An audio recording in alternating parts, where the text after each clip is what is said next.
Welcome to the Tara Cafe. This cafe is new and exciting, but soon problems appear because there are no controlling measures in place. Let's see what happens.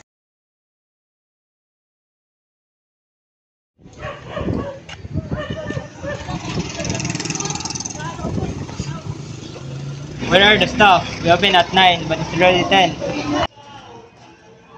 A few moments later.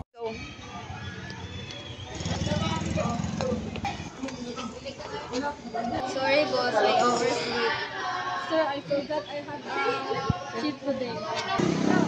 Sir, you know, and attendance center neither performance checks, so we can track absences. Without controlling in HR, employees are often late or absent. Customers will suffer.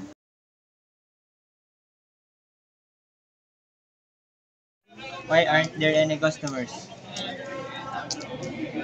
We didn't advertise, sir. No poster, no social media, nothing. So there is a Happy Meal. I didn't even know they existed. Without controlling in marketing, there is no way to measure promotions and attract customers.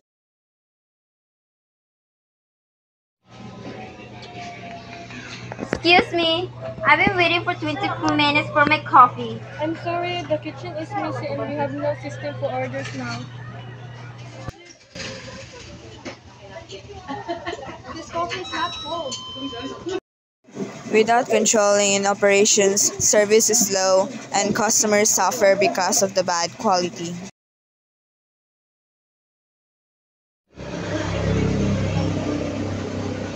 Why do we have no money then? So many supplies and fancy decorations. We don't even track expenses or income. So we are overspending without control. Yes, sir.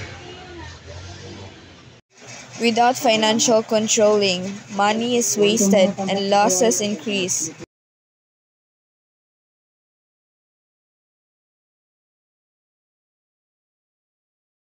Excuse me, I ordered one coffee, not two.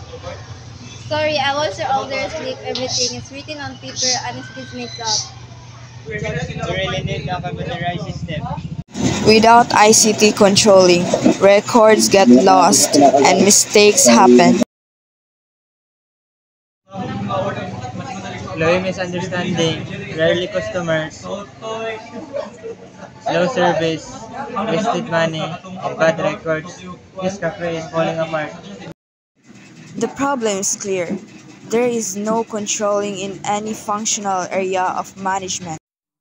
So the owner decides to take action and solve the problem within the next day. The owner then tasks each staff. HR will now track attendance.